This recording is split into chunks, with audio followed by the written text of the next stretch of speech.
Hi hello എല്ലാവർക്കും ഷരൂസ് food ഗാലറിയിലേക്ക് സ്വാഗതം. അപ്പം ഞാനിന്നിവിടെ ഉണ്ടാക്കിയേക്കുന്നത് ഇരുമ്പൻ പുളി പുളിഞ്ചിക്ക എന്നൊക്കെ പേരിൽ അറിയപ്പെടുന്ന അതിന്റെ നമ്മളത് ഉണങ്ങിയെടുക്കില്ലേ, നമ്മൾ അടമാങ്ങ ഉണ്ടാക്കില്ലേ, അതുപോലെ അതെങ്ങനെ ഉണ്ടാക്കണേന്ന് ഞാനിന്നിവിടെ കാണിച്ചു തരാം. ഓക്കെ, അപ്പം അതിന് വേണ്ട സാധനങ്ങൾ ഇരുമ്പൻ പുളി. ഇത് കണ്ടോ? ഇപ്പം ഞാൻ കുറച്ച് ദിവസമായിട്ട് ചെയ്തിട്ട് അവസാനത്തെ പ്രോസസ്സാണ് നിങ്ങൾക്ക് കാണിച്ചു തരുന്നത്. കുറച്ച് ദിവസം വേണം ഇത് ഉണങ്ങിയെടുക്കാൻ, കാരണം നല്ല വെള്ളമുള്ളതാണല്ലോ. ഇത് ഏകദേശം 1/2 കിലോ ഉണ്ട്. അതായത് ഇതുപോലെ രണ്ടായിട്ട് നമുക്ക് മുറിച്ചെടുക്കണം. ഇരുമ്പുള്ളി ഇതിവിടെ തന്നെ ഉണ്ടായതാണ്. ഇതുപോലെ രണ്ടായിട്ട് ഇത് മുറിച്ചെടുക്കുക. കണ്ടോ?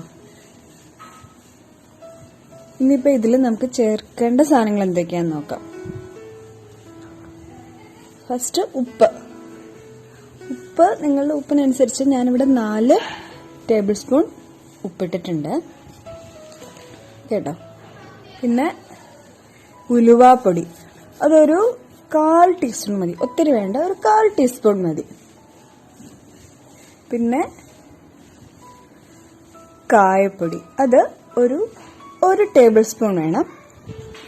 പിന്നെ മുളക് പൊടി, അത് നിങ്ങളുടെ എരിവിനനുസരിച്ചിട്ട് ഞാനൊരു 4.5 ടേബിൾ സ്പൂൺ എടുത്തിട്ടുണ്ട്. ഇപ്പം നമുക്കിതിലേക്ക് കുറച്ച് ഉപ്പ് ഇട്ടിട്ടുണ്ട് കണ്ടോ, 4 ടേബിൾ സ്പൂൺ ഉപ്പിട്ടിട്ടുണ്ട്. ശേഷം ഉലുവാപ്പൊടി. നമുക്കിത് 2 രീതിയിൽ ഉണ്ടാക്കാം. ഈ ഒന്ന് ഉണങ്ങിയ ശേഷം ഉപ്പിട്ട് ചേർത്ത് പിന്നെ പൊടികളെല്ലാം ചേർക്കാം. പിന്നെ ആദ്യമേ ഉപ്പിട്ട് നമുക്ക് അങ്ങനെ വെയിലത്ത് വയ്ക്കാം. നല്ല വെയിലായതുകൊണ്ട് ഇപ്പോൾ പെട്ടെന്ന് ഉണങ്ങി കിട്ടും. പിന്നെ കായപ്പൊടി,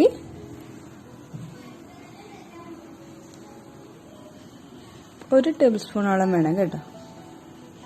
കായവും മുളകും ആണ് ഇതിന്റെ നല്ല സ്വാദ് കൊടുക്കുന്ന മെയിൻ സാധനങ്ങൾ. പിന്നെ മുളക് പൊടി, അത് നിങ്ങളുടെ എരിവിനനുസരിച്ചിട്ട് ചേർക്കുക.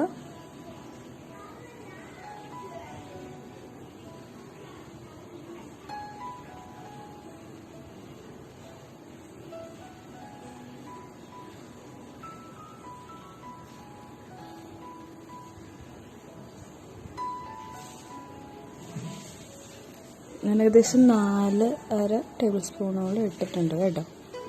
ഇത് നന്നായിട്ട് ഇളക്കുക. ഇളക്കി ഏകദേശം ഒരു 5-6 ദിവസമൊക്കെ ആകുമ്പോഴത്തേക്കും നമുക്കിത് ഉണങ്ങി കിട്ടും. ഇതേ കണ്ടു, 6 ദിവസം വെയിലത്ത് വെച്ചതാണ് ഞാനിത്.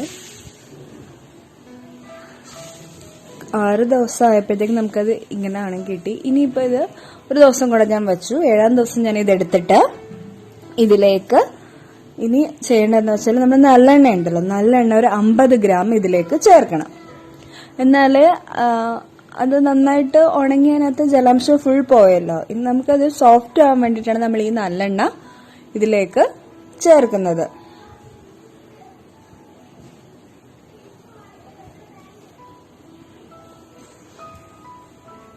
അപ്പം നിങ്ങളത് നോക്കുക, അത് ഫുൾ പറ്റിയിട്ടില്ലെങ്കിൽ കുറച്ചുകൂടെ ചേർത്ത് കൊടുക്കുക. അപ്പം ഞാൻ കുറേശ്ശെയാണ് അത് ഒഴിച്ചത്.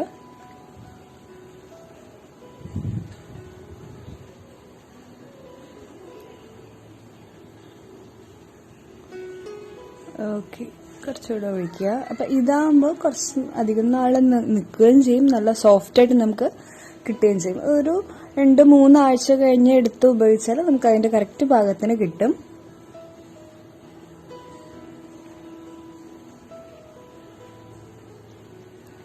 ഓക്കെ, അപ്പോൾ നിങ്ങളെല്ലാവരും ട്രൈ ചെയ്യുമെന്ന് വിശ്വസിക്കുന്നു.